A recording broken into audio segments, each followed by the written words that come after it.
ഈ മരങ്ങൾ മുഴുവനും പേനയാണ് എന്നും കണക്ക് കൂട്ടുക. എന്നിട്ട് ഖുർആനിന്റെ ആശയങ്ങൾ ആ സമുദ്രമാകുന്ന മഷിയിൽ മുക്കി പേനയാകുന്ന മരങ്ങളെ കൊണ്ട് എഴുതാൻ തുടങ്ങിയാൽ ആ കടല് വറ്റുക എന്നുള്ളതല്ലാതെ ഖുർആനിന്റെ ആശയങ്ങൾക്ക് വറ്റലില്ല, അതിന് അവസാനമില്ല. ആ നിലക്കാണ് ഖുർആനെങ്കിൽ അലം നസ്റഹ് ലക സദ്റക, ആ ഖുർആനിന്റെ ആശയങ്ങളിലേക്ക് അല്ലാഹുവിന്റെ റസൂലേ അങ്ങയുടെ മനസ്സ് വിശാലമാക്കി തന്നില്ലേ എന്ന് വിശുദ്ധ ഖുർആൻ പറയുമ്പോ അവിടുത്തെ മെമ്മറി എത്രയാണ്, ഓർമ്മശക്തി എത്രയാണ്. നമ്മളെ പോലെയല്ല മനഃപ്പാടമാക്കിയാൽ, നമ്മളൊക്കെ ഒരു കാര്യം മനഃപ്പാടമാക്കിയാൽ പെട്ടെന്ന് മറക്കും. കാര്യപ്പെട്ട ഒരു ഉസ്താദ് കുല്ലുവെന്ന് ഓദിച്ചാൽ നല്ല ചിലപ്പോ ഓതിയ തെറ്റും. കുല്യായുൽ കാഫിറൂൻ എന്നാൾ ഒരാൾ ഓതിയിട്ട് കഴിയണില്ല, എന്ന് പറഞ്ഞിട്ട് കഴിയണില്ല. ചിലപ്പോ അങ്ങനെ ഏതോ ഒരു മൗലവി കുത്തുബക്ക് വേണ്ടിയിട്ട് പ്രസംഗിക്കാൻ വേണ്ടി സ്റ്റേജുമ്മ കയറിയിട്ട് മിമ്പറുമ്മ കയറി പ്രസംഗിക്കാം. അങ്ങനെ പ്രസംഗിക്കുന്ന സമയത്ത് കവി പറഞ്ഞ പോലെ എന്ന് പറഞ്ഞിട്ട് ഇയാൾ ഇങ്ങനെ പറഞ്ഞു, കവി പറഞ്ഞ പോലെ എന്ന് പറഞ്ഞപ്പോ തന്നെ കവിത മറന്നു. കീസി തപ്പി കടലാസ് ഉണ്ടോ എന്ന് കാണാനില്ല, അരി തപ്പി കാണാനില്ല, പാന്റ് തപ്പി കാണാനില്ല. പാന്റാണല്ലോ നമുക്കല്ലേ കന്തൂറൊക്കെ ഉണ്ടാവാറുള്ളത്. ഏതായിരുന്നാലും എവിടെ തപ്പിയിട്ടും കാണാനില്ല. ഇടയ്ക്ക് ഇയാൾ കവി പറഞ്ഞ പോലെ എന്നാണ്. അവസാന സദസ്സിൽ ഒരാൾ പറഞ്ഞു തരേ കവി അങ്ങനെ പറഞ്ഞിട്ടുണ്ടാവില്ല. അപ്പൊ ഇയാളെ ബാപ്പ പറഞ്ഞു കവി പറയത്തെ എന്റെ ചെറുക്കം പറയില്ല, പുള്ളി ഷർട്ടുള്ളത് കള്ളിക്കുപ്പായായി മാറിയതാണ് എന്ന് പറഞ്ഞു. ഏതായിരുന്നാലും നമ്മളെ വിഷയം അതല്ല, ഹബീബിന്റെ മെമ്മറി പവർ, ഓർമ്മശക്തി. ഇനിയോ ഒരാളെ സ്വഭാവം വെച്ച് നോക്കുകയാണെങ്കിൽ അല്ലാഹുവിന്റെ റസൂലിന്റെ സ്വഭാവം ഇന്നമാ ബുഇസ്തു ലിഉതമ്മിമ മകാരിമൽ അഖ്ലാഖ്, സമ്പൂർണ്ണ സ്വഭാവത്തിന്റെ ഉത്തമ സാക്ഷാത്കാരത്തിന് വേണ്ടിയായിട്ടാണ് ഹബീബായ നബി സല്ലല്ലാഹു അലൈഹി വസല്ലമ തങ്ങളെ ഈ ലോകത്തേക്ക് പ്രപഞ്ചനാഥൻ പറഞ്ഞയച്ചിട്ടുണ്ടെങ്കിൽ ഒരാളെ സ്നേഹിക്കാൻ കമാൽ പരിപൂർണതയുണ്ടെങ്കിൽ പരിപൂർണതയുടെ എല്ലാ വിഷയങ്ങളുമുണ്ട്. ഇനി രണ്ടാമതെടുത്തോ ഒരാളെ സ്നേഹിക്കാനുള്ള രണ്ടാമത്തെ റീസൺ ബ്യൂട്ടി, ഭംഗിയാണെങ്കിൽ ഹബീബിനെ പോലെ ഭംഗിയുള്ളവരില്ല. മുനസ്സഖുൻ ശരീകിൻ ഫീ മഹസിനിഹി വജൗഹറുൽ ഹുസ്നി ഗൈറു മുൻഖസിമി മൗലായ സല്ലി വസല്ലം. പോരാ അലാ ഹബീബിക ഖൈർ. നബി സല്ലല്ലാഹു അലൈഹി വസല്ലമ തങ്ങളെ പോലെ ഭംഗിയുള്ള മറ്റൊരാളെ കാണാൻ കഴിയില്ല.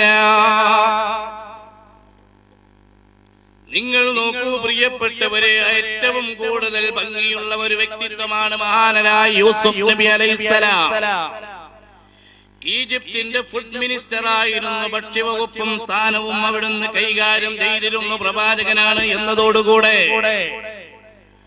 ആ യൂസുഫ് നബി അലൈഹിസ്സലാമിനെ കുറിച്ച് അല്ലാഹുവിന്റെ റസൂൽ പറഞ്ഞത് എന്താണ്? ഖദ് ഉഅതിയ ശത്റുൽ ഹുസ്ൻ, ഖദ് ഉഅതിയ ശത്റുൽ ഹുസ്ൻ, ഭംഗിയുടെ പകുതി നൽകപ്പെട്ടവരാണ്. ഒരു ഭംഗിയെ രണ്ടായി പകുത്ത് പകുതി ബഹുമാനപ്പെട്ടവർക്ക് കൊടുത്ത് ബാക്കിയുള്ളതിനെയാണ് ലോകത്തുള്ള മുഴുവൻ ആളുകൾക്കും ഡിവൈഡ് ചെയ്തു കൊടുത്തതെങ്കിൽ യൂസുഫ് നബി അലൈഹിസ്സലാമിന് പകുതിയാണ് കൊടുത്തതെങ്കിൽ നബി തങ്ങളുടെ ഏത് വിഭജിക്കപ്പെട്ടിട്ടില്ല. അതുകൊണ്ടാണ് മഹാന്മാര് പറഞ്ഞത് വസഹബു സലിഖാലു റഅയ്നാ ജബിനഹു ലഅഖറന തഖതിഅൽ ഖുലൂബി അലൽ ഐദി.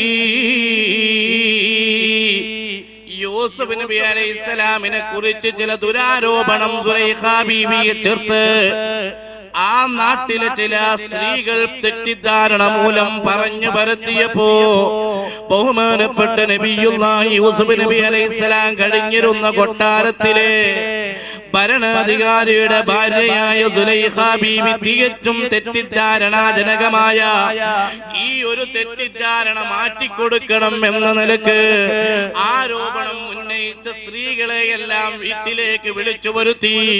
തിരിച്ച് പ്രത്യാരോപണം നടത്തലല്ല. ഇന്ന് കുറെ ആളുകൾ ഇങ്ങോട്ട് ഡബിൾ ഡോഗിന് വിളിച്ചാൽ അങ്ങോട്ട് ട്രിപ്പിൾ ഡോഗിന് വിളിക്കുന്ന കാലമാണ്. എന്നാൽ പ്രിയപ്പെട്ടവരെ, പ്രതികാരമല്ലല്ലോ വേണ്ടത്, തെറ്റിദ്ധാരണ നീക്കുകയല്ലേ. സുലൈഖ ബീവി അവരെയൊക്കെ വീട്ടിലേക്ക് വിളിച്ചു വരുത്തിയിട്ട് കയ്യിൽ കത്തിയും ആപ്പിളും കൊടുത്തത് വിശുദ്ധ ഖുർആൻ സൂറത്ത് യൂസുഫിലൂടെ പറയുന്നുണ്ട്. ആ കത്തിയും ആപ്പിളും അവിടത്തേക്ക് കൊടുത്തപ്പോ പ്രിയപ്പെട്ടവരെ, അവരെല്ലാവരും ചെത്താൻ തുടങ്ങുമ്പോഴാണ് യൂസുഫ് നബി അലൈഹിസ്സലാം അവരിലൂടെ ഇങ്ങനെ വന്നത്. ഇതിന് കണ്ടപ്പോ യൂസുഫ് നബിയുടെ ഭംഗി കണ്ടപ്പോ ആരാത്, മനുഷ്യനല്ല മലക്കാണ് എന്നൊക്കെ പറയാൻ തുടങ്ങി. മാത്രമല്ല കയ്യിൽ ഇങ്ങനെ ചെത്തിയിരുന്ന ആപ്പിൾ ചെത്തി വിരല് ചെത്താൻ തുടങ്ങി. ഒന്നിന് ഭ്രമിച്ചാല് ഗ്യാലറിയിലിരുന്ന് പന്തളി കാണുമ്പോ ചിലപ്പോ അവിടെ ഗോളടിക്കുമ്പോ അവിടെ താഴുള്ളവന്റെ തലക്ക് കാലുകൊണ്ട് മുട്ടാറുണ്ട് നമ്മളെ ചെറുക്കന്മാര്, നമ്മളെ യുവാക്കള് അല്ലേ. അതെന്താ, ഒന്നിനോടൊരു ഭ്രമം കൂടുമ്പോ അതിലങ്ങോട്ട് ലയിക്കും, സ്വാഭാവികമാണ്. അതങ്ങനെയാണ് എന്റെ പ്രിയപ്പെട്ടവരെ. ഏതായിരുന്നാലും ഇതിലിങ്ങനെ ലയിച്ച് വിരലിങ്ങനെ ചെത്തി പോയി കഴിഞ്ഞപ്പോ നോക്കുമ്പോഴാണ് ചോത്ത ആപ്പിളും വിരലും ചോപ്പ് കത്തിയും ചോപ്പ് ഒക്കെ മാറി.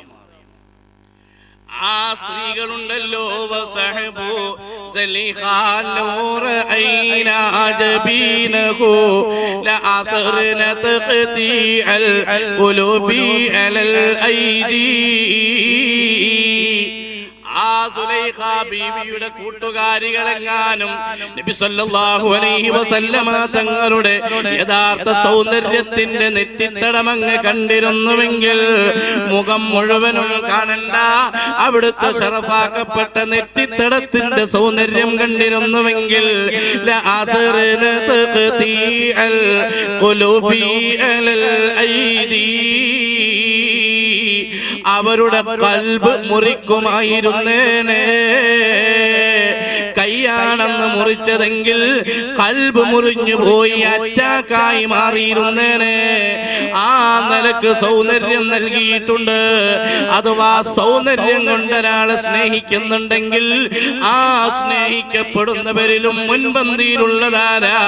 മഹാനരായ സയ്യിദുൽ വജൂദ് ഹബീബ് മുഹമ്മദ് മുസ്തഫ സല്ലല്ലാഹു അലൈഹി വസല്ലം ബുശ്റാ ലി ഉമ്മതിഹി ബിറുഇയതി വജ്ഹിഹി ഹാദാ ഹുവൽ ജാഹുൽ അളീമുൽ അസിയദു.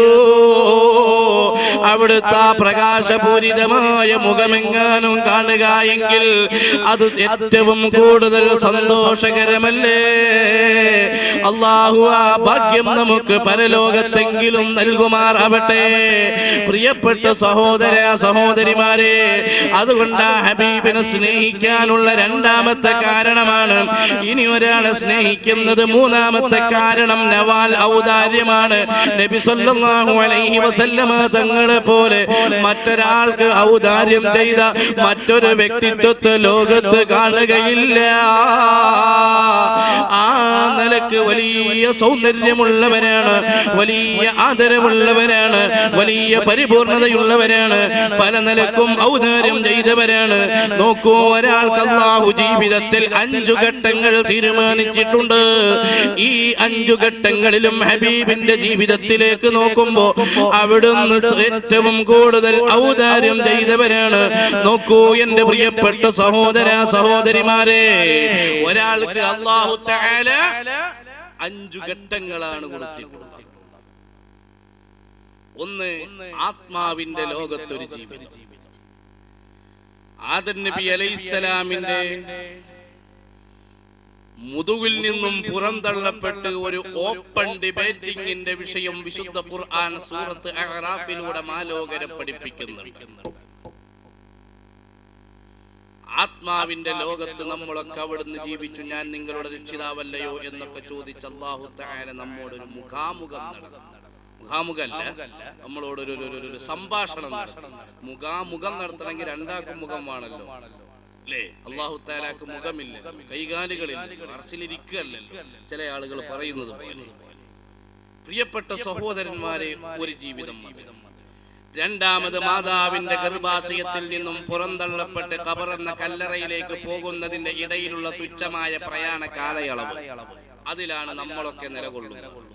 ഇത് പ്രവർത്തനത്തിന്റെ ലോകമാണ്, നമുക്കൊരു പ്രതിഫലത്തിന്റെ ലോകം വരാനും. ഇത് കർമ്മത്തിന്റെ ലോകമാണ്, നമുക്കൊരു ധർമ്മത്തിന്റെ ലോകം വരാനും. നമുക്കറിയാം പ്രിയപ്പെട്ട സഹോദരന്മാരെ, അള്ളാഹു നൽകുന്ന ഒരേ ഒരു അവസരം മാത്രമാണിത്. മറ്റൊരു ജീവിതം അമല് ചെയ്യാൻ നമുക്ക് വേറെയില്ല. അള്ളാഹു നല്ല അമല് ചെയ്യാൻ നമുക്കൊക്കെ തൗഫീഖ് നൽകുമാറാവട്ടെ.